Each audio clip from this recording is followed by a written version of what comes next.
Namaskar and welcome to this exciting new episode of Sattology Debunking Mythology. Today we have a very, very interesting topics, very close to my heart. In fact, all other topics have been close to my heart. Sat means truth. Logos means a science of study. Sattology means a study of truth or science of truth.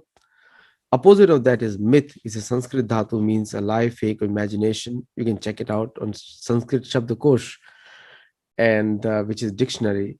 And then you will find out, combined with logos, it becomes it's a study of fake, lie, or an imagination. This was particularly invented to show that the Vedic culture has no scientific, historical, archaeological, astronomical basis.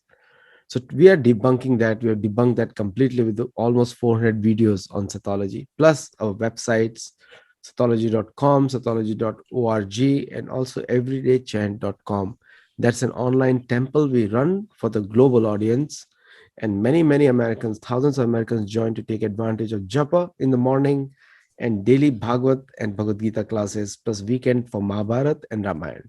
So do join there. All of these forums we have. We are on Telegram. Everywhere you can search Sattology, you'll find us, except on some channels which we do not approve of.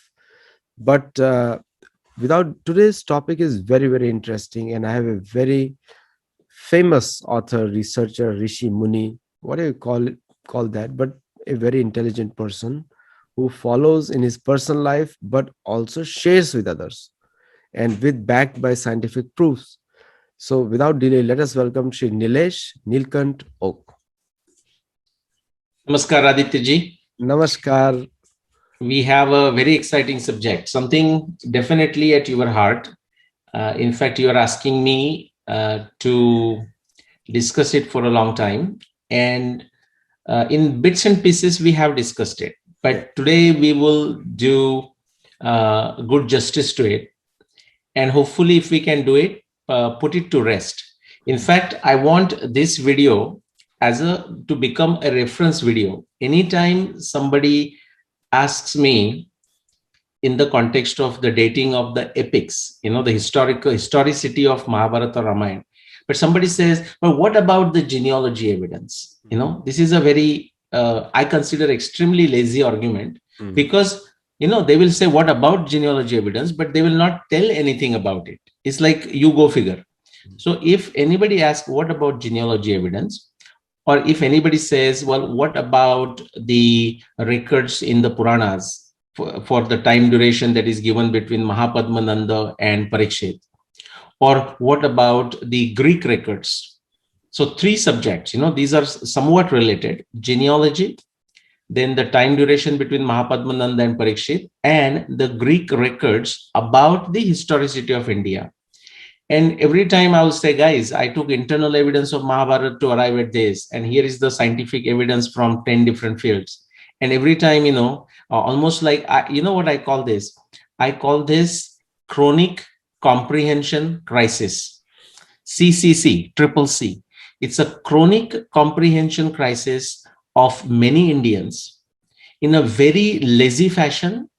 When you tell them one thing, instead of spending time to comprehend that, understand it well, they will just jump. They have not understood what I might have told them, but they will jump to these 3 things that I'm just mentioning: genealogy, the time duration between Mahapadmananda, Parikshit, and Greek records. So hopefully today you and me will put that to rest, at least as a reference. I want this video as a record video, that anyone asks me the question, I'm going to give the link to this video, or simply ask them to go to Sattology and find this video.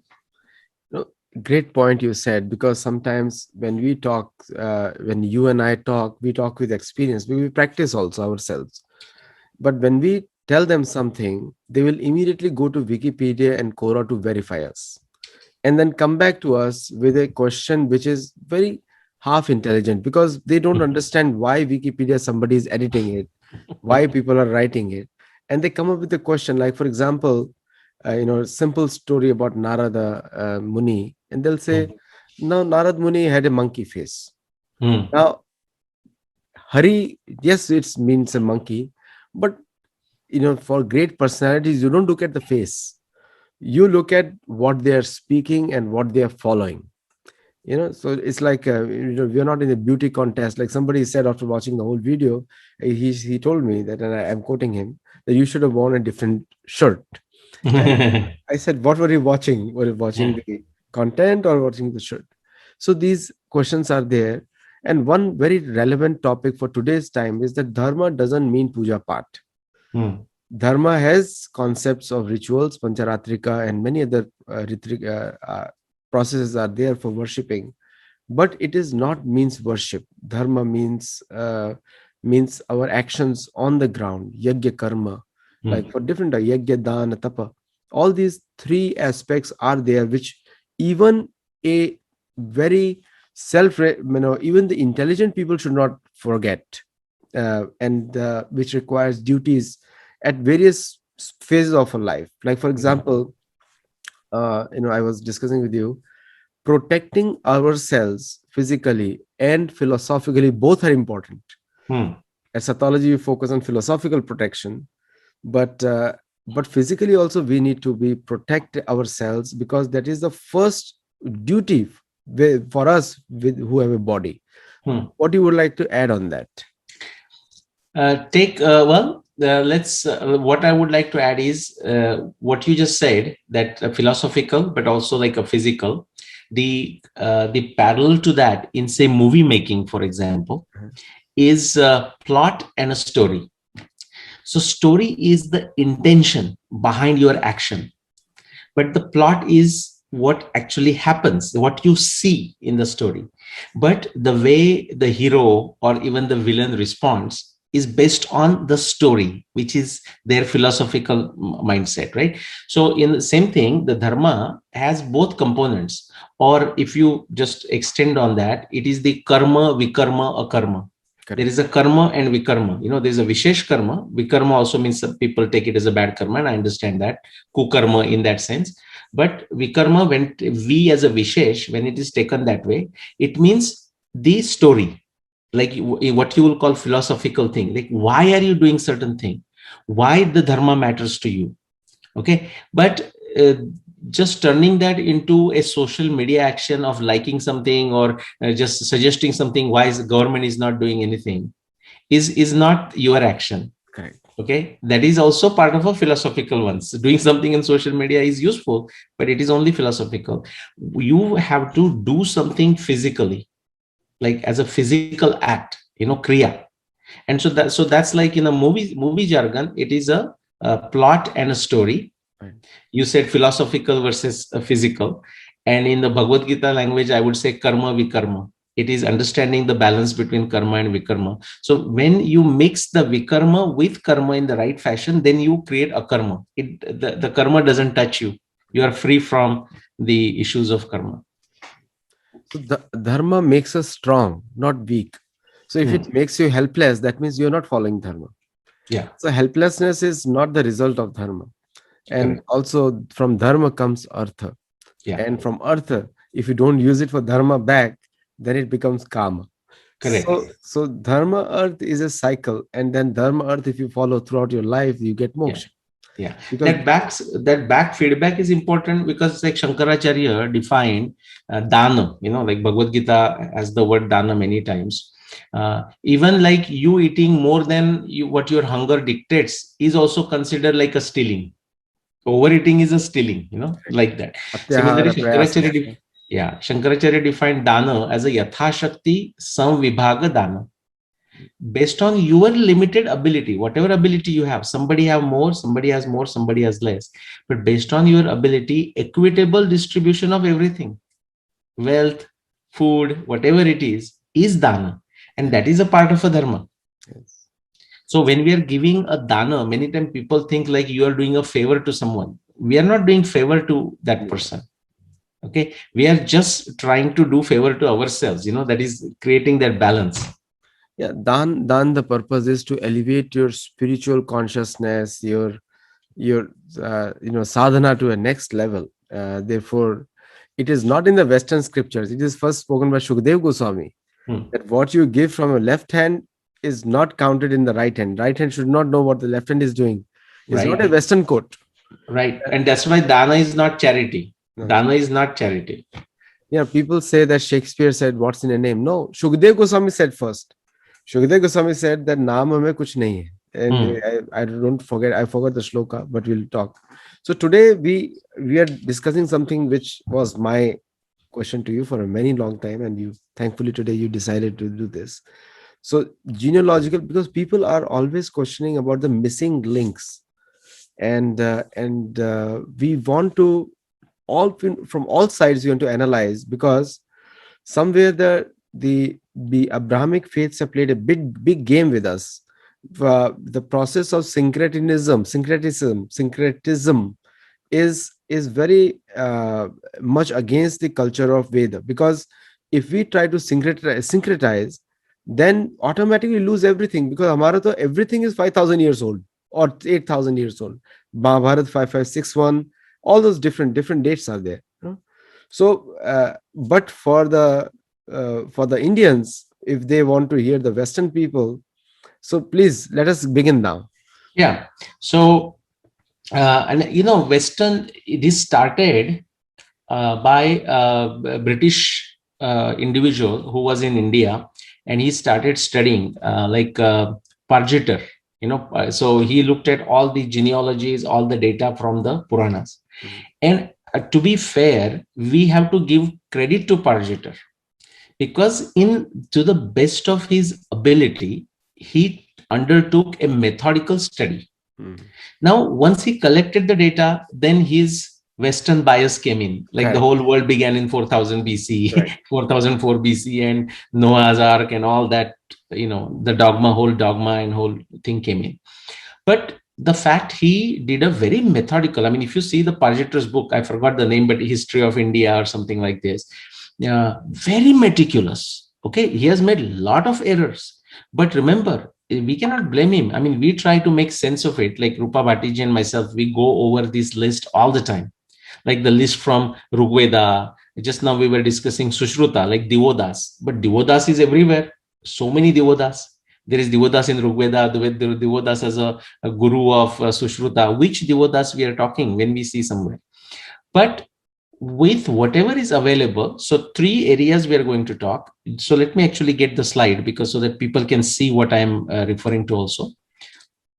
So we will talk about the fact and a fiction. We will talk about the benefits and limitations, whichever way you want to select this, but the pros and cons, fact and fiction, benefits and limitations of three types of evidence. First is genealogy evidence. This comes from Puranas and epics. Then the second one is a time duration evidence between Mahapadmananda, and you can consider that as the same time of a Chanakya, but just for our discussion, we will just refer to Mahapadmananda or simply Nanda. So the time duration between Mahapadmananda or Nanda and Parikshit, who was grandson of Arjun. So Arjuna's son is Abhimanyu and Abhimanyu's son is Parikshit, and Parikshit was born immediately after the Mahabharata War. And then he lived for 60 years or so. But therefore, if we can find the time of Parikshit, at least approximately, we know the timing of the Mahabharata War itself, because he was born immediately after the Mahabharata War. When Abhimanyu fell down on the 13th day of the war, uh, they were married for like 6 months or so, like Uttara and Abhimanyu, and Uttara was pregnant with Abhimanyu's child, which is Parikshit. And the third one is Greek narratives about India. These are the questions I have been asked for last 10 years continuously. People can watch my other talks like Sangam talks and other places, and in the question and answer, this is a frequently asked question. Oh, but yeah, you did this, but what about genealogy evidence? And as I said, when people ask the question, they are not asking as a saprayojan. They have not done any tapasya on this genealogy evidence. They have not done any tapasya on this duration, the evidence, finding the evidence for the time duration between Nanda and Parikshit. And they have not bothered to actually study Greek narratives. It's a very careless, casual question. Raju Malhotraji talks a lot about it. Like, people want to show make a show that they are knowledgeable. They are scholars. They know something. Okay, it is a show. You ask them, so they when they ask me the question, okay, so but what about genealogy evidence? And I said, what about it? I mean, why is there anything in genealogy evidence that that seems to conflict with 5561 BC for the Mahabharata War or 12,209 BC for Ramayana? And then they don't have answer, but they will almost make a face like, come on, that's your problem. No, it's not my problem. Remember, anyone who brings up the issue, anyone who brings up the objection, the onus is on that person. This is just a common sense. This is a scientific acumen. This is logical reasoning. The person has to show it. So we are going to look at these three areas in terms of pros and cons, fact and fiction, and the benefits and also limitations. This is not to say that the evidence cannot be used, but if I have to summarize it, this today's episode right at the beginning about these three pieces of evidence in one line, I will say much ado about nothing. I mean, people know this Shakespearean phrase, right? Much ado about nothing, making a big deal, big fuss about something that is extremely trivial. Okay, so that's a conclusion. So I want to start with the conclusion. It is also in Bhagavad Gita, it's called Vedavad Rata. Very good. You have to send me that verse, Aditya ji. Vedavad Rata Parta Nane Dastiti Vadina. Yeah, yeah, and that is one. And then this other one that you quoted, let me see if I remember, but the last one I remember, Utpata eva kalpate. Shruti Smriti Puranadi Smriti Smriti Puranadi Pancharatri ki vidhim vina. Ekanti ki Harir Bhakti Utpata eva kalpate. See, I used to have it by heart. Now I have forgotten. Okay, that's also correct. That is now this is given in the just in a particular context of a bhakti. But honestly, there is no difference between. We talked just at the beginning about dharma. So it's, the bhakta cannot say ki bhai main to kar raha hu. I'm doing this thing. You guys take care of getting rid of the enemies. No, right? The bhakta is the first one on the front line. Bhakta spends time becoming expert, becoming physical kshatriya if required, becoming physical varna expertise, right from Brahman to Kshudra, every varna expertise, and also intellectual varna, intellectual kshatriya, intellectual Brahman, intellectual Shudra, and intellectual Vaishya. That's also is required. So much ado about nothing. That's what I'll say. The first one is a genealogy evidence. It comes from the epics and Puranas in a very generic sense. Sometimes you also get these references in other sutras, like Bodhayana Shrauta Sutra. You will also get this Dharma information in the Dharma Sutra, Rigveda. Anywhere you find it, you are going to look at it. For example, genealogy references and genealogy list, somewhat indirect, also occurs in Rigveda, also occurs in all Vedas. So wherever it occurs, it will be there. Usually they are in the epics and Puranas. So I have said that. The second one is interesting point. Please. Intellectual Kshatriya, it's an oxymoronic term because Kshatriya is automatically an intellectual because they are given knowledge of Shastra also. But Brahmana is also the intellectual Kshatriya because Brahmana creates Kshatriya. Yeah. So, yeah, Rajashri and Brahmarshis, and actually Yoga Vasishtha talks about it, and even other places also. Yes. You will know that verse now, where it's like Dashrath is listening to Vasishtha. Yes. And then his entrepreneurial community is listening to the king. Right, and the labor class, the artisans and all that, they are listening to all these three. That's right. Depending on the context. If it's a yajna, they will listen to the Brahmin. Yes. If it is building a palace or a fort, they are going to listen to the king. Yes. And if it is building of a warehouse and a port, they are going to listen to the Vaishya community. Very interesting thing you said, like when the Putreshti Yagya was going on. For entertainment, they were Puranic Katha. So even the entertainment and Natya was based on Puranic Katha. So people learned. So education in an entertaining form also was going on. Absolutely. I mean, that is the whole idea of a itihasa, right? Or Katha. Right? Tushan teacher, Raman teacher, Satatam Kirtayantamam Yatantascha Dhrudavrata, that Kirtana Katha. The whole idea is to educate. Yes. But in an entertaining fashion. Correct. That is frankly true with the drama. That is true with the utsav and all we do. And that should be true for the movies also. So Right. movies shouldn't be boring, but that rut-like thing, the standard story, which is so boring, and people over time lose their taste of what to enjoy. Yeah. Like Indian series, I mean, I cannot watch them anyways. I mean, I have not watched for many years, but even when I visit India and by force I have to watch even little bit of it, very tiring, Very tiring. sometimes. I mean, that's not to say there are not some good serials, but Im- uh, so mass scale what they do, I mean, it may be entertaining, a very poor entertainment, but then there is no education and no enlightenment. It can be actually combined, and some good stuff is actually happening. So the second one, the time interval between Mahapadmananda and Parikshit, I'm just going to use Nanda and Parikshit. People should know what that means. And that should supposed to help us understand when Mahabharata war happened. The third one is the Greek narratives. That is also I'll get. But the Greek Megasthenes has said that, Strabo has said that, Plato has said that, and so on. And they talk about this, so on. Okay, we will look at what they're saying. But remember, my conclusion is it's much ado about nothing. I want to put this to rest. Now, that is not to say that people with a low intelligence are going to understand it. No, that's not the expectation. But it is really, Adityaji, a strategy to save my time and yours. so so when somebody asks, I'm saying, okay, you have to watch this. If you don't get it, move on with the life. Don't waste my time. So to say, because it just does happen every time in the question and answer session. Initially, you understand, right? I mean, this is everything happens through dialogue, and that is all encouraged.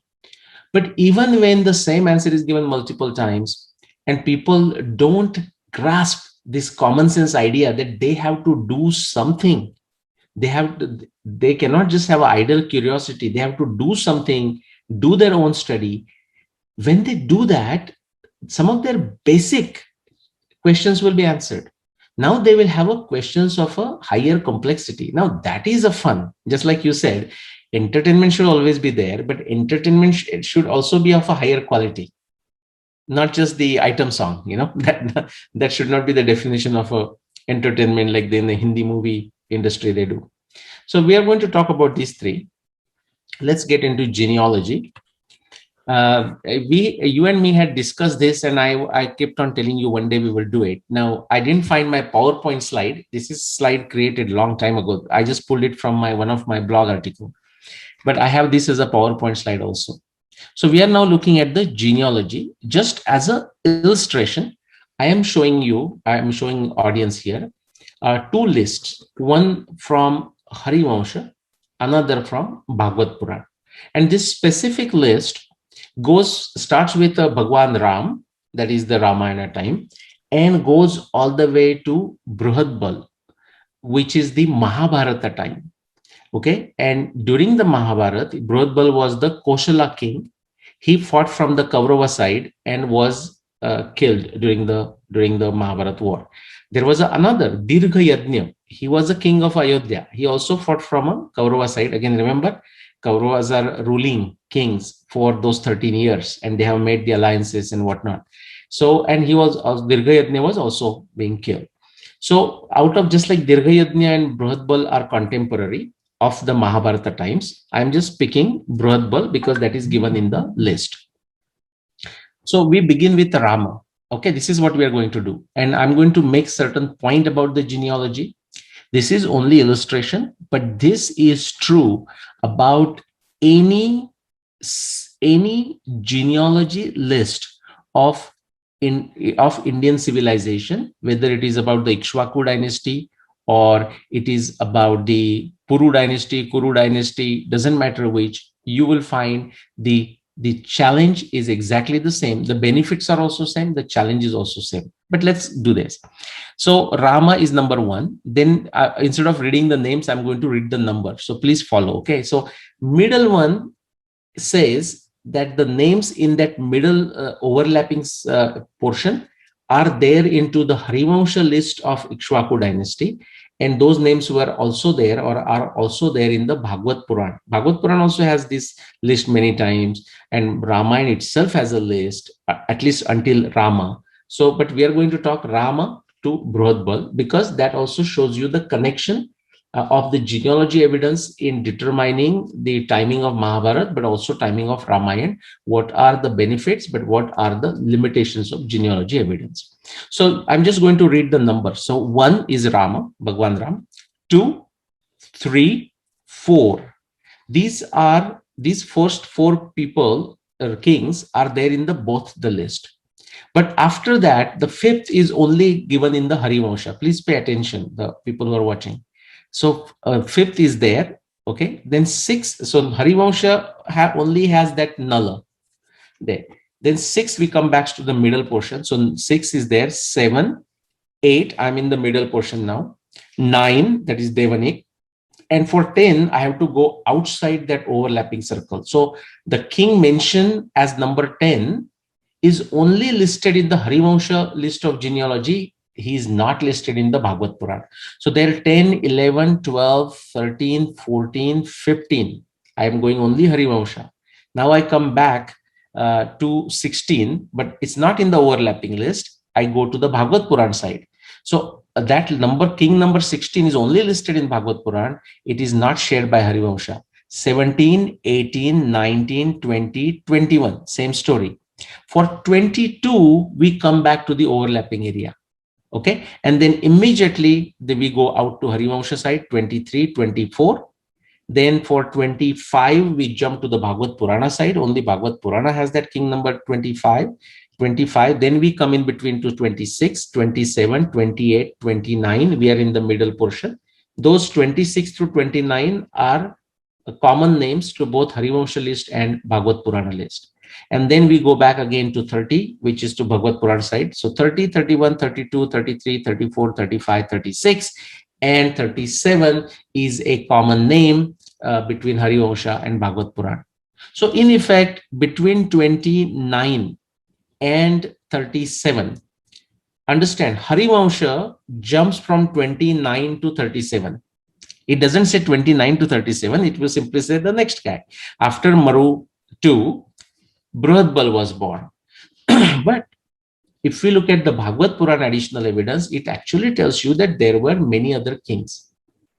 What is interesting is whether a Puran or an epic very specifically says it or not, this is the intended sense, and in some Puranas very distinctly describe it. I'm going to show you two examples.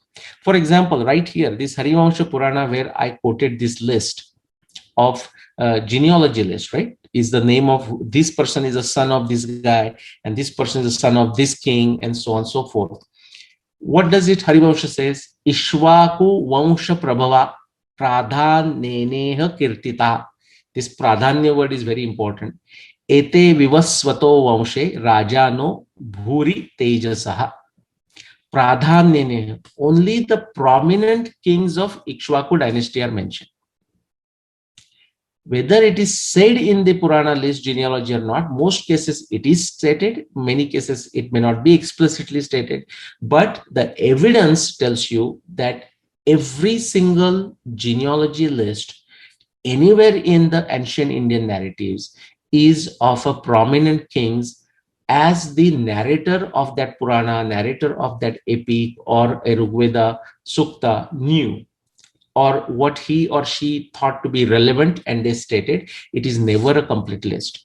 For example, if you go to Matsya Purana also has a list, and it says, I will not read the whole one, it says Magadha ye Bruhadratha, Jarasandasya ye Vanshe Sah Devanvayen Rupa, Atita Vartamanasya Bhavitasya Tatha Puna. And he says, I'm giving you this list, but he says, Pradhanyata Pravakshami. Whatever I know, whatever I remember, I am enlightening you with that list of the prominent names from that particular dynasty, whatever the genealogy tree they are reading. So very important that we understand this. I just, as an illustration, I overlapped Harivamsha and Bhagavad Puran. But you can do this for any other list. If you can find two parallel lists from different sets of ancient Indian narratives, you will be able to generate like this. And is this the end of it? No, it's not. You go to some other list, and they may not have given this whole list, but just to give you an example, For example, in some other list, other Purana genealogy list, what you may find is that, for example, say between Nala, this number 5, and say number 6, Nabha, Nala and Nabha. So they look like next to each other. But in some other list, you will find there are 6 additional kings in between, which means, again, that goes back to this statement that only the prominent kings are mentioned. Please remember this, it's important. Now, we are still on the same subject. Now the question comes, so if we have to decide now, just I'll go back there for a second. Brihat is the time of Mahabharata, Rama is the time of Ramayana. So now if somebody wants to find out how many years between Ramayana and Mahabharata, what they do, okay, so just a basic method is logical. The data and the quality of data that goes into that equation is a disaster. So what is the equation? I call this tale of two unknowns. I want to find out the time interval between two events in history. In this case, let's say, namely Ramayana and Mahabharata. I know Ram from the genealogy evidence. I know Brihat, who is a contemporary to Mahabharata. Ram is contemporary to Ramayana. Surprise, surprise. So what do I need? I need two numbers. I need the total number of kings. And then for a crude estimate, I need an average duration of rule for in years for each king. That is realistic. That is true. Not just realistic. That is true. Realistic, you can justify any way you like. And that will give me approximate time interval between two events of the history. Or if I know the true list of all the kings and know the true duration for the ruling, for the reign of each king, then I can simply keep on adding those numbers and I can also get the list. But the problem is, as I just showed you before, first part, the number of kings, no matter how many genealogies list you're going to look at, I have looked at them. So before anyone asks me the question again, be assured I'll refer you to this particular video link. It is your job to do that and tell me if you have found the complete list. There is absolutely no complete list available. In future, it may become available, but don't be just a hope. Hope is not a strategy, okay, unless people are willing to put their effort. So total number of kings is simply not known. I'm just right now referring to only between Rama and Mahabharata, but that is true to any list. For example, between Parikshit and Mahapadmananda, or any other list you want to talk about. The second number, the average duration or the exact duration for the reign of each king, is also not known. Therefore, this becomes a problem of two unknowns. So what happens? Once you make this as a two unknowns, that is when the spooky folks, okay, sometimes not everyone, but a majority of them that go by the name like academics, researchers, and scholars, they have a field day in guessing. Okay, you have essentially given them two unknowns, and now the common man is looking at them as experts and scholars and academics, and whatever they say, people say, oh yeah, he's a scholar, so I better listen. No, that is utterly foolish on your part if anybody does that. Okay, what these so-called academics and researchers and scholars have done, as I said, it started with Parajita.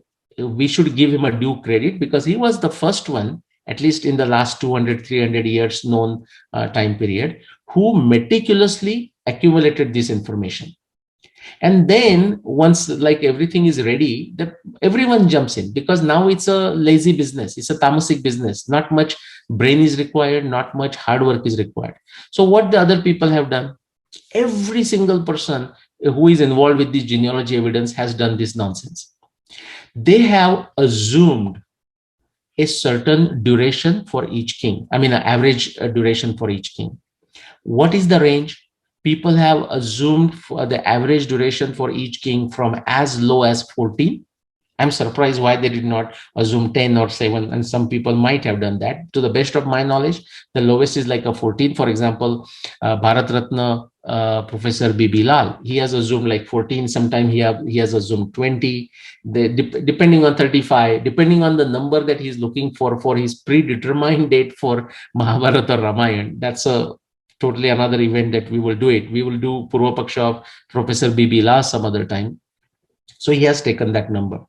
Then some other people, what they did, they looked at recent history, say Andhra dynasty or Mahapadma dynasty, or even recent Mughal dynasty, or the take some other Bahmani kingdoms. I mean, any Harsha, any information that was available, and they have found out the average time for those kings, and then they applied that number to this list of Harivamsha and Bhagavad Puran.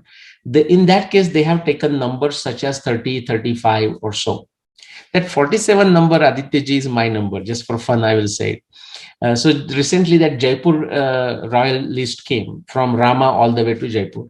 Again, remember, we are not questioning the authenticity of any of this list, whether the Jaipur royalty list or list from Harivamsha or list from Bhagavad Puran or list from Ramayana. What we do know is that each of that list is incomplete.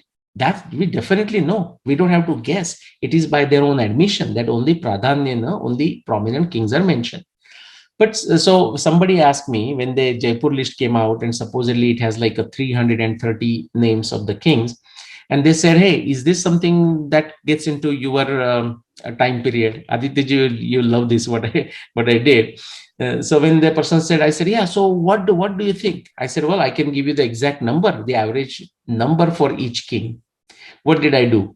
I took like today's time, like 2020, plus 12,209 or 12,240, the birth year of Rama. I added those years and divided by 330.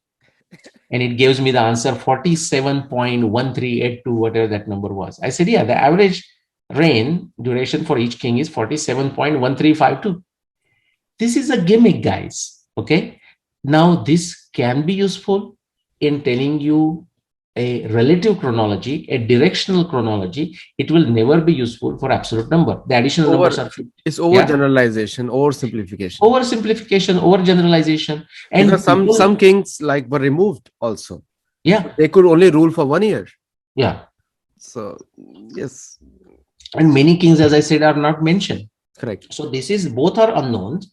So you can plug in any number you want, right? It's like a simulation exercise. But the so-called scholars and researchers will talk with a three-piece suit as if like they're discussing some very serious matter. You can, Aditya, you might have been to conferences. I have stopped going to conferences. You can go to conferences and see the utter nonsense that takes place. The conferences on chronology and whatnot.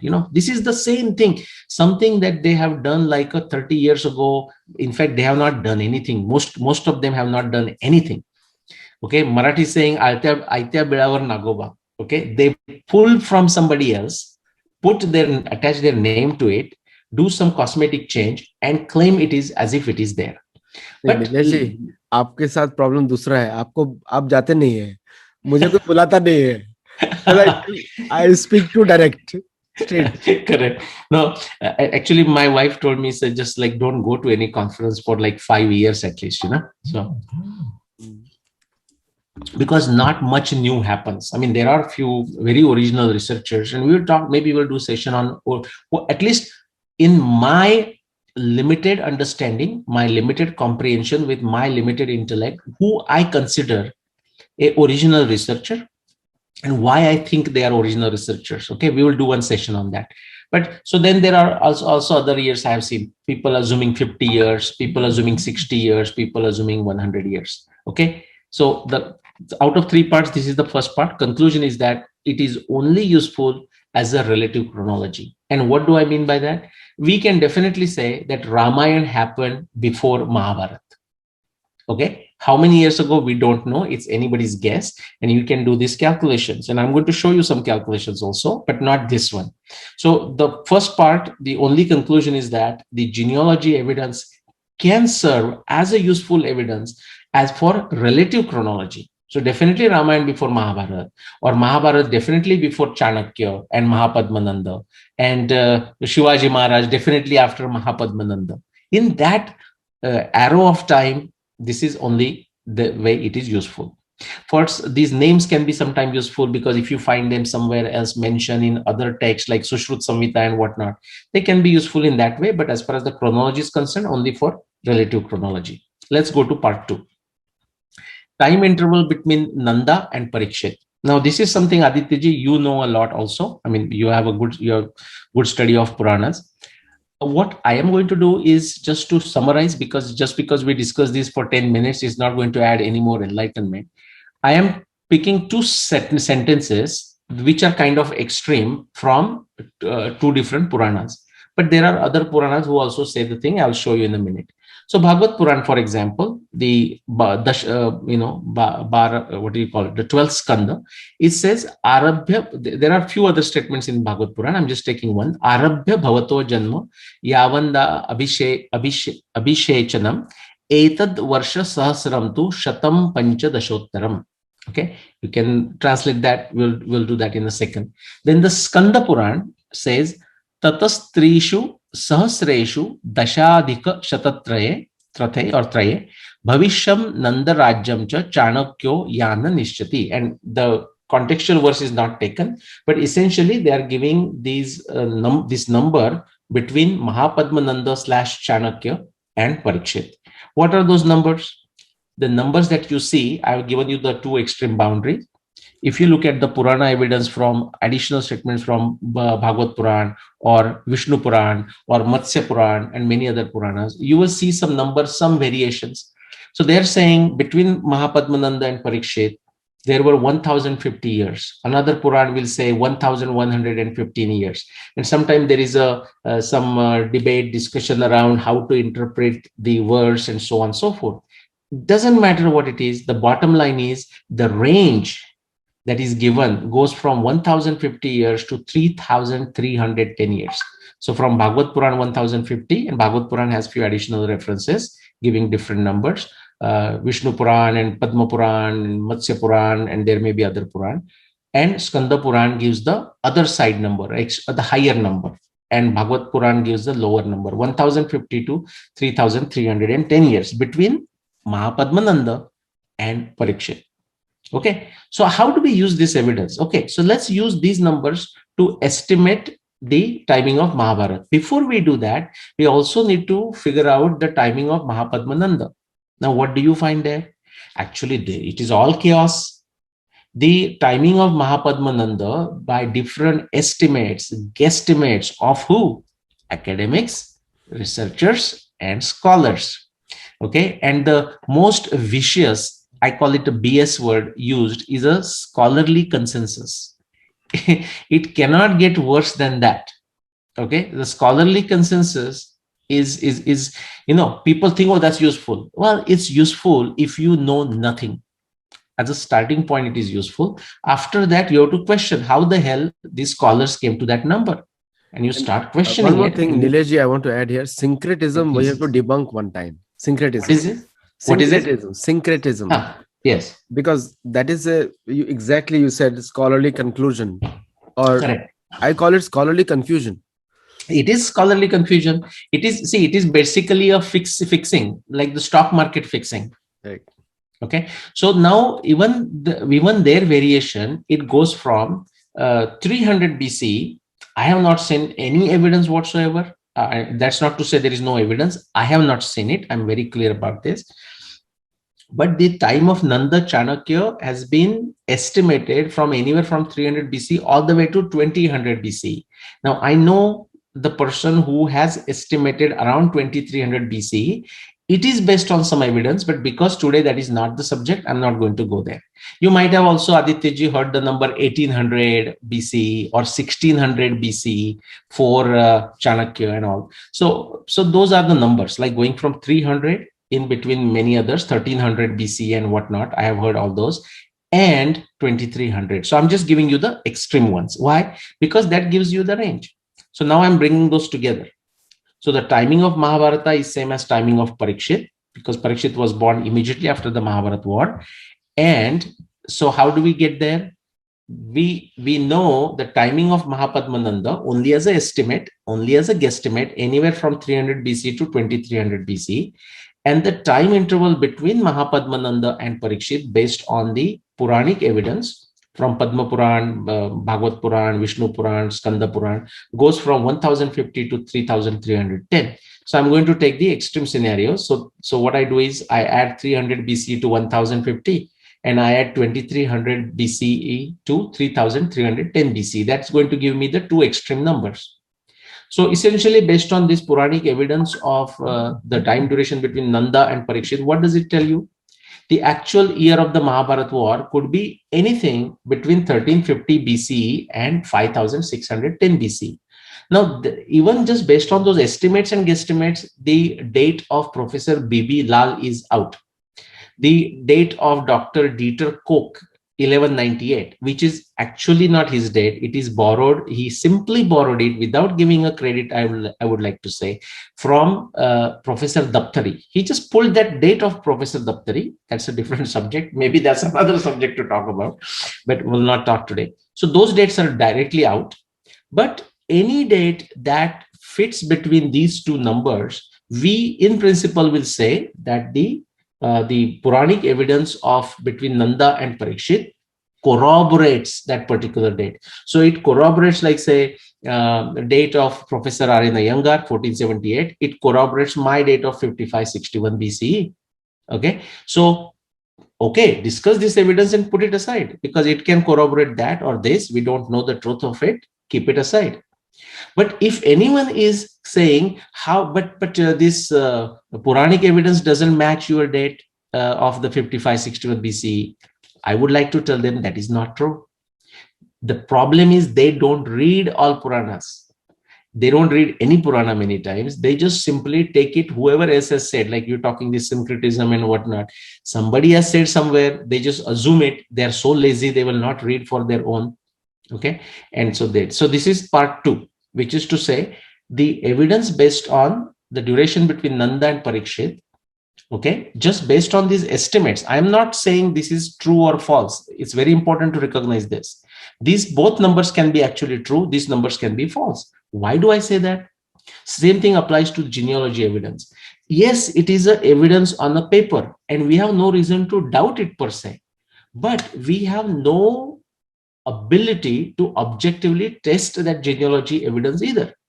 We get some directional idea that the numbers, the names get repeated in different text, but that is not a guarantee, Aditya ji. Do you know why?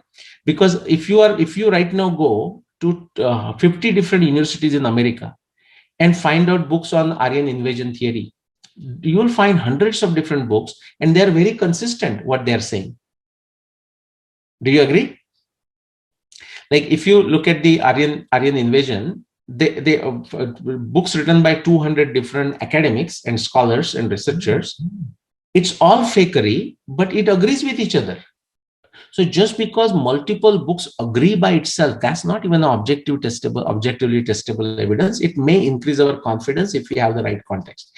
So what I'm saying is the first set of evidence can only tell you relative chronology.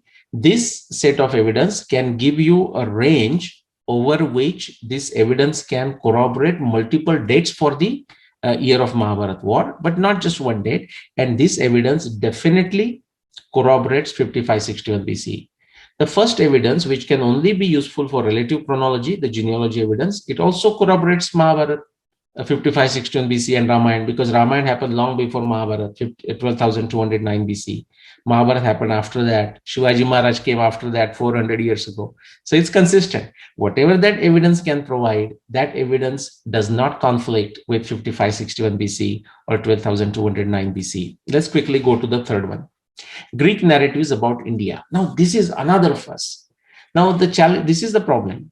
When somebody else writes about us, just like the Western University professors writing about India, like you look at the schools here, like I forgot what they are called, like a not chaplain, but they like a Hindu guide, is for a Hindu students, a Hindu guide on the campus, or for say Muslim students, a Muslim guide, or for Christian students, a Christian, religiously educated person as a guide. I forgot what they call the name for it on campus. Interestingly, for other religions, usually the person comes from that religion, except Hinduism, okay, except Hindu Dharma. That person is usually a non-Hindu who has a PhD in divinity studies and he becomes the guide for Hindu students. It is beyond me. I'm saying, I'm not talking about the race. I'm not talking about the skin color. I'm talking about the acharan, the acharya. Is that he or she a true acharya? Is that person practicing Hindu Dharma? Then only he can guide. But you will find that is not the case. Okay. So, but unfortunately, the Western university, the education system created this. Like if it is done at Harvard, it must be sophisticated. And so Indians are also brainwashed for 5+ generations. So if it is somebody else saying about India, then for some stupid reason, they think this is trustworthy. I don't understand it. It may be trustworthy, it may not be trustworthy. How do we figure it out? We find a way to objectively test it. That is the only way. There is no other way. That is the pratyaksha. The emphasis, all the six Shad Darshanas of India emphasize on pratyaksha. Okay. So what is that thing? I'm just taking one example. Actually, this is the only example truly from Greek narratives. Sometime, depending on which book you are reading, slightly the numbers will change. The conclusion does not change. Directionally, the conclusion will remain the same. For example, Megasthenes, according to Arian, because the original book is kind of lost, right? So he's written supposedly that between Sandrocotus and Dionyson. Now, see, he did not say Sandrocotus. I mean, now we are identifying, like William Jones tried to take Sandrocotus and try to match with Chandragupta and so on and so forth. But we will go with whatever has been done. And most of the academics, researchers, and scholars have blindly accepted this. Or if they have not accepted, then they have not done anything original. Okay. So according to Megasthenes, between Sandrocotus and Dionyson, 153 generations went or passed, and it amounted to 6,042 years. Sometimes you see that number slightly different. Now, the Indica of Megasthenes and other authors claim to have reproduced data from Indica, also state that there were 15 generations. So same book will say there were 15 same book or same authors, the Greek narratives. There were 15 generations between this Dionyson, like the original one, that is some people identified with Daksha and all that, will not go there, and Heracles. Now, some descriptions of Megasthenes book, if you read, the Heracles could be identified. I'm not saying I'm identifying it. The previous researchers, so-called scholars, so-called researchers have done this. Academics have done it. They have identified Heracles with Krishna. Okay, and therefore the timing of Mahabharata, and Sandrocotus with Chandragupta Maurya. I am not saying any of this is correct or not correct. I'm simply saying just even accepting their argument, because that's what people ask me when they say, what do you think of the Greek narratives? They mean this. Okay, well, what do I think of it? Well, let's do the math. So if we say 153 generation corresponds to 6,042, that is the only level of granularity we have. We don't have anything more granular than this. And 15 generations, we have to take it off from that 153. If we want to go from Heracles to Sandrocotus, assuming Heracles is that Krishna's time, therefore Mahabharata, and Sandrocotus is Chandragupta Maurya or Gupta, whoever that is, right? Let's just take it as is. So we removed a number for those 15 generations. How do we do that math? Like here. Therefore, 138 generation would correspond to 138 divided by 153, the total big list, times 6,042, corresponding to 153. It gives us 5,450 years.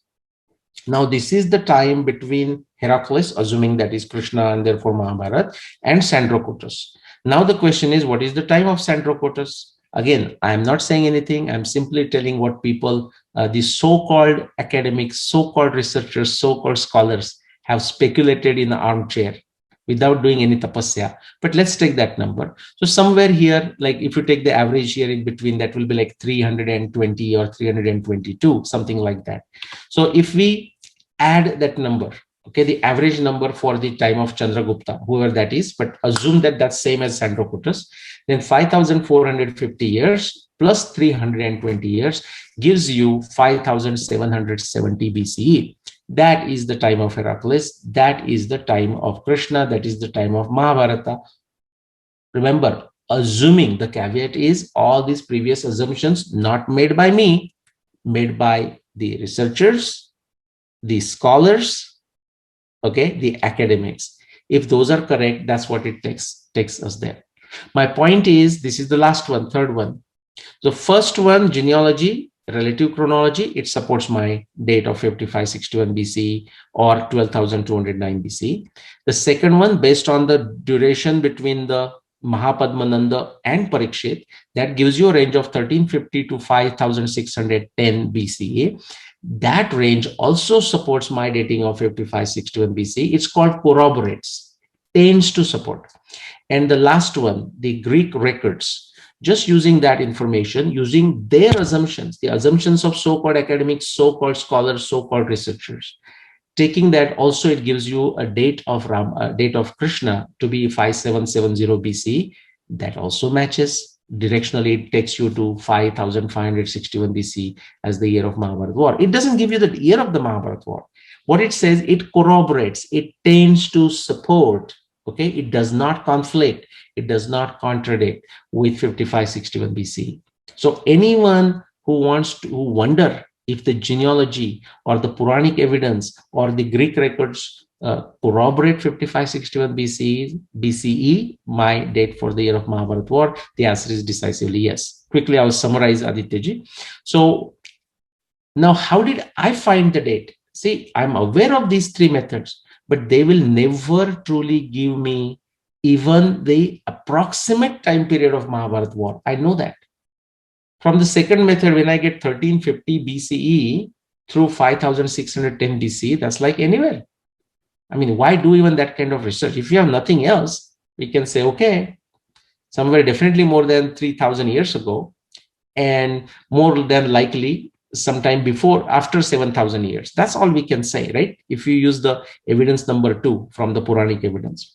What I did, I looked at the internal evidence of the Mahabharata. If you want to find out about Mahabharata, you must start with the Mahabharata. At least first see if there is evidence that can help you.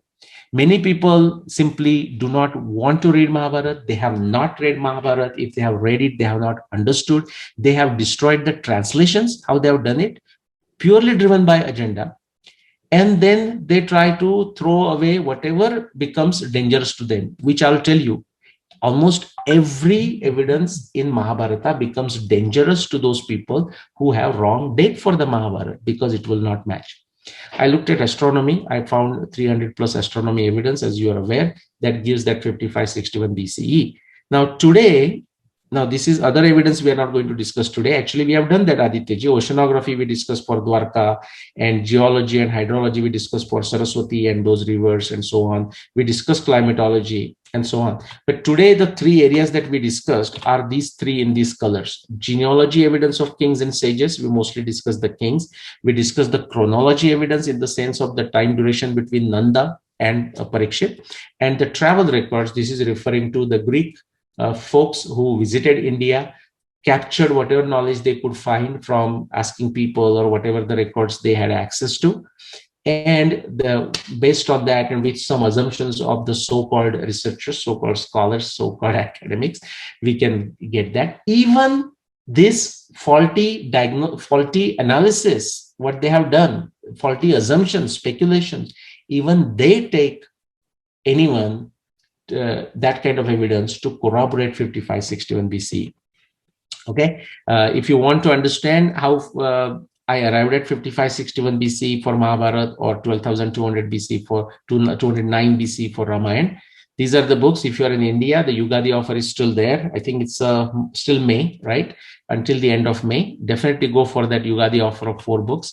If you are outside India, bit of a tough luck. But hey, if you get this book, you'll find yourself very lucky. Every time you read it, you will need multiple readings. Every time aha moment is assured.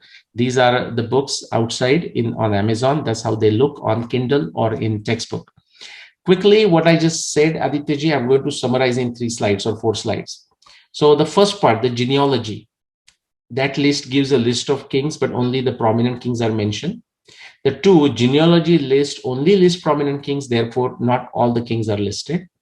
Therefore, genealogy list is not complete. It's the one important takeaway. It will never help you get the absolute chronology. It may directionally help you understand relative chronology. Now, what their researchers have done, they have assumed different years. What did you say? You used the one nice word there. How they are just guessing, some number. 14, 20, 30, 35, whatever is their fancy on that day. So they use that number. Then if you use the that average number and then multiply the number of the kings, what is going to happen? You are going to get a number, but it's going to be wrong, it's going to be dangerous, it's going to be misleading.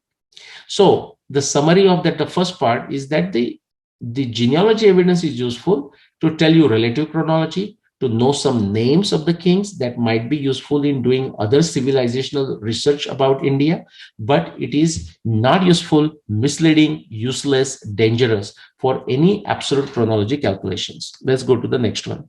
The Puranas mentions the time interval between Parikshit and Mahapadmananda.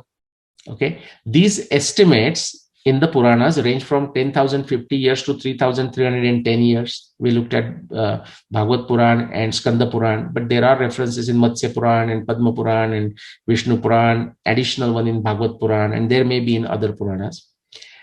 The timing of Mahapadmananda is not exactly known. The identification also, there are chaos. But what we know is that it ranges from 300 BC to 2300 BC. So if we try to bring this together, then it gives you a range from 1350 to 5610 BC. It definitely corroborates the 5561 BC as the year of Mahabharata War. Remember, it will also corroborate anything that falls between 1350 to 5610 BCE. But no one researcher can claim, look, I looked at the Purana evidence and it proves my date to be the year of Mahabharata War. No other researcher will be able to claim, nor I can claim just based on the Purana evidence that 5561 BC is the year of Mahabharata War. But if it falls between these two dates, it supports it. It corroborates, scientifically speaking. The last one, Megasthenes books, as it comes to us, it refers to 153 generations and 6,042 years between Sandrocotus and Dionysium, and 15 generations between Dionysium and Heracles. Researchers and scholars have equated Heracles with Krishna. There is some reason to do that. I will not go into the details. I would encourage people to read, what is his book, Indica. Okay, Megasthenes book, please read that. And Chandragupta Maurya with Sandrocotus, that is, that is done, although he might have written Sandrocotus, the identification with Chandragupta, and it is misleading, is done by William Jones and later Indologist. Okay, but even assuming that, and no other new Indologist of pro-India or the anti-India kind haven't added much to it. So taking that number, essentially you try to bring it together as a 16 there. So researchers also assume Chandragupta to be 322 or 2300 BC, right? If you do the triangulation, basically it gives you a number that tells you 5,540, 50 years. And depending on the timing you assume for that Sandrocotus, whoever that is, from 300 BC to 2300 BC, it will give you a range for the timing of Heracles, which identified with Krishna, identified with Mahabharata, anywhere between 5000 BC to 7000 BC. You can do this calculation yourself. So I'm taking that number 300 BC or 2300 BC and adding it to 5450 BC. Well, 5450 BC, that gives me somewhere in the 5000 to 7000 BC range. All right. Oh, and I'm bringing all these three together now. So in what way they can help? Now, my last one, the 10th, is how I determine 5561 BC as the year of Mahabharata War based on the internal super rich, not just rich, super rich evidence, astronomy, oceanography, hydrology, geology, geography, genetics, physical anthropology, climatology, name it. That takes you to that 5561 BC. And how does it help? The first genealogy helps you as a relative chronology, Ramayana before Mahabharata and Shivaji Maharaj after Nanda, Chanakya, and Chanakya after Mahabharata, only in that sense. Number 12 helps you because the range that we calculated from the Purana, the 5561 falls into that range, okay, up to 56 at 10 years between the Nanda and Parikshit. Therefore, it corroborates. And the last one, the Greek records, also gives you numbers which are very, very compatible with 5561 BC as the year of Mahabharata War. Just the last statement. I am not saying that any of this evidence is correct or not correct. And honestly, I do not need any of this evidence. I don't need genealogy evidence. I don't need the Puranic evidence, and I do not need the Greek records. But people say, what about Greek records? What about genealogy? What about Purana evidence? I am trying to answer them saying, what about it? The genealogy evidence can be only used as a relative chronology. It supports my dating. The Purana evidence can only be used as a range, and we don't know if that range is correct, but based on the current available, the best knowledge that we have, it goes from 1350 to 5610 BC. It corroborates 5561 BC. And the Greek records, based on multiple assumptions not done by me, by the assumptions made by researchers, assumptions made by the so-called scholars and so-called academics, those, even taking those assumptions, the outcome corroborates 5561 BC as the year of Mahabharata War.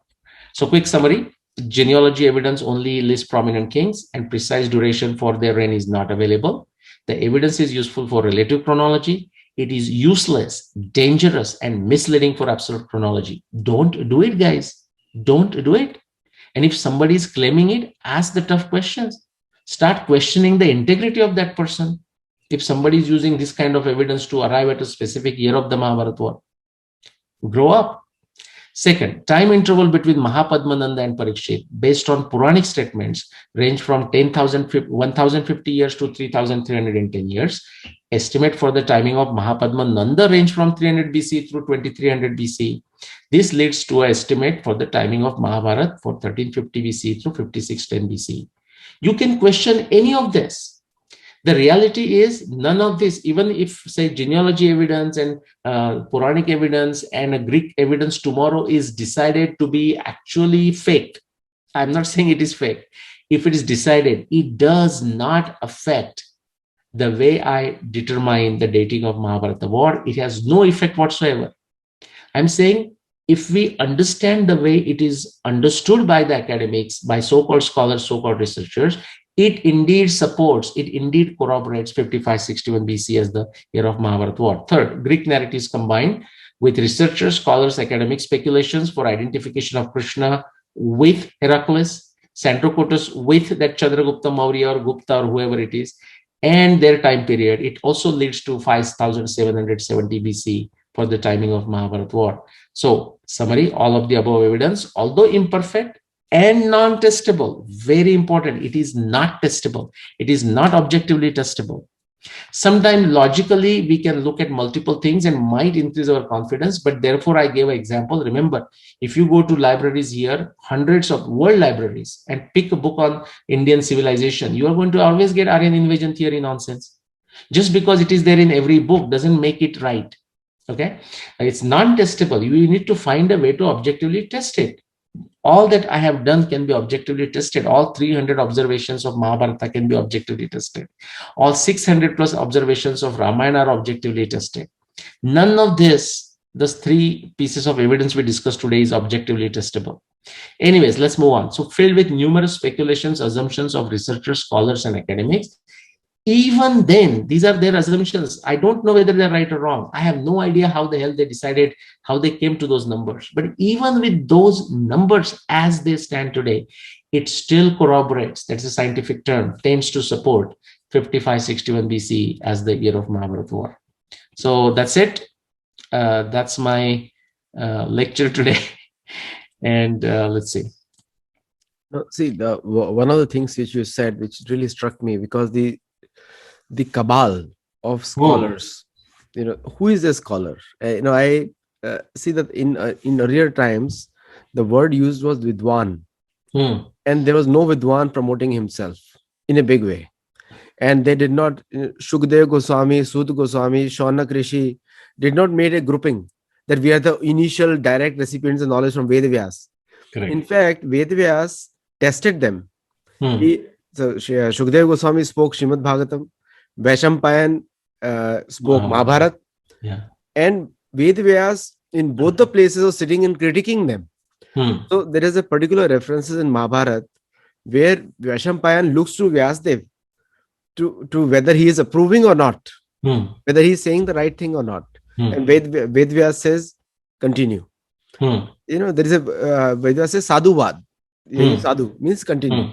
And in Shukdev Goswami's period, where Shukdev Goswami was spiritually more involved. So these topics of Ved and Purana are not just for scholarliness, they're Hmm. also for following ourselves. Yes.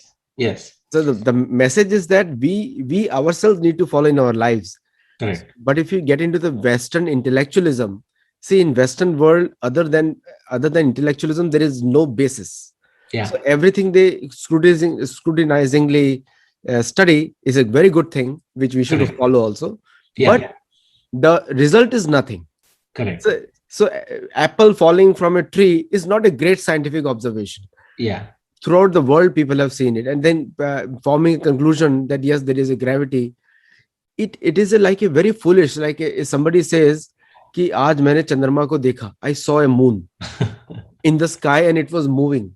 It's a observation of yours, but it's not so great that it has been made out Yeah. to be. Yeah. Apples have always fallen from the sky. Yeah, but you made up one important point, and I think your criticism of Western materialism or reductionist approach to everything is valid. But you did make a point that they are industrious. They Correct. definitely do the hard work. Yes. And the problem with the so-called Indian pro-Indic researcher lobby, I would say, is that with a very few exceptions, most of them are utterly lazy. And just after, if they can get their name somewhere, they're after all the popularity. So what happens is, I mean, told you about the conferences. I mean, the people who have done nothing. I mean, they might have done something for 5 years, I mean, just understood from somebody what they've done. Nothing, but they are in some important positions in the government led institutes and so on. They have a very high ego, when they come to this conference as a keynote speaker or whatnot. They have their own tantrums. And I mean, I was watching on the sidelines, and I said, thank God, I'm not the one of the direct organizer, although in many conferences I was involved in some way on the academic committee or chair and whatnot. I says I wouldn't able to stand them. I mean, they have nothing. The knowledge goes vidya vinayena shobhate. Vinaya also means knowledge, because realized knowledge. They don't show that. But what is the, I don't know the right word. The British style, the big the whole royalty and that kind of thing going on. So something that we, I mean, as a Indic researchers must take from the Western side is the hard work they put in. Correct. Just recently, the other day, there was a news that they found a copy of a Sushrut Samhita written in Nevari, in Nepal. And now University of Alberta, my alma mater, where I did my master's, is now studying it. Once that news came out in one of the forum that I just briefly read, these all again so-called scholars, they're all just saying, oh, why are we not studying here? Oh, it's so sad to see the Western universities studying it. My point is the Western university is studying it methodically for their own benefit. They will not give the credit to Indians, whatever. But why did we have to, what were you guys doing until now? Only when the news comes in, now you're just shouting and you feel like, oh, I did something good. Now go back to your regular rut. That is the problem. So there is a lot to be learned from them. That is very important. As you said correctly, it is reductionist in nature. I agree. And therefore, in the ultimate analysis, not much useful in the dharma sense comes out. Correct. Because they are like what Raju Malhotraji talks about. They are after dissection only to take what is useful to them, to their limited understanding of the civilization, and they throw away whatever they don't understand or therefore they don't think it's useful. So to that extent, that is correct. And you also mentioned that some of them who do not belong to this parampara of dharma, they comment on dharma for the purpose of introducing their Max Muller type of ideas into dharma. Very example is Francis Clooney of Harvard Hindu Studies, and I can take his name openly because I know him. And like, what a disregard to Ramanujacharya. He wrote on 3 steps on Ramanujacharya, which is a disgrace actually, because if you are not practicing Sanatan Dharma, at least in America, we can say you should not be teaching it. Period. Correct. Whether you practice incorrectly or correctly, I am not a judge of that, because Sanatan Dharma, the ultimate judge is Vishnu or Hari or Mahadev. Right. But we are not judge of that. We are not judging you, but at least you should follow what you're teaching. It Correct. should And not I would become say, yeah, true. Again, I will just you take that opportunity and I will say, again, we need to take this same mirror and reflect it back to us right. meaning the pro-Indic side. And Yeah. again, what happens is this. Um, I'll just, without taking the name, I'll tell you something. My very good friend, he's still my good friend, and he will remain my good friend. When I was doing undergrad chemical engineering, he was there doing PhD. Okay, back in Mumbai. Then I came to Canada. Then he went to some other place in Europe, like he was doing postdoc there in Switzerland, France, whatnot. And then what happened is he came to Alberta, like to do his postdoc or whatever he was doing, like, research associate. So when he was there, and you are familiar with the Hare Krishna temple, so he said, hey, what do we do here? I said, well, I mean, there are a few things here, but on, Kirtan side, if you like, we can go to Hare Krishna Mandir. I can take you to Hare Krishna Mandir. And he says, oh, yeah, yeah, Hare Krishna Mandir. So he recalled his experience from Switzerland. And he said, oh, yeah, I used to go there to the Switzerland temple. And these people these meaning the Swiss people there, they will recite Bhagavad Gita. And then I said, isn't that nice though? I mean, they are studying it. Again, I'm saying the hard word. They may not perfectly understand, but as you said, that is not a guarantee. Just because you're an Indian, there is no guarantee of that. So then my friend said, but yeah, I mean, man, they're teaching me, like, we just know from the childhood, he said. So just as a joking way, of course, very good friend of mine, I said, okay, tell me any two shlokas of Bhagavad Gita. And he could not recite even a one shloka of Bhagavad Gita. So I'm saying, therefore, the mirror is indeed worth, showing it to All sides. ourselves. All And sides. said, if we want this Western, what you call, the distortion of a dharma to stop, then we have to do tapasya. Otherwise, it's not going to happen. And we should also know what we are talking also. Just Correct. criticizing is not enough. Yes. And so great discussion today and great points today, Nilesh, as usual. And I think this show will satisfies my heart also. Many points you answered, many points you spoke about. And for people, like you said, you have to do your own research. Yagya, dan, and tapasya should never be given up, even by the Mm. intelligent people. So one of the things which we are lacking in Sanatan Dharma is dan today, Yeah. because हम लोग सिर्फ we want to take, but Sanatan Dharma is based on giving. So let us keep that in mind, and Yeah. that is the shloka number 18.5. If you want to read Bhagavad Gita, the Krishna is directly saying it. So it's not my words. I'm not as wise, and so thank you all. Namaskar, and keep watching.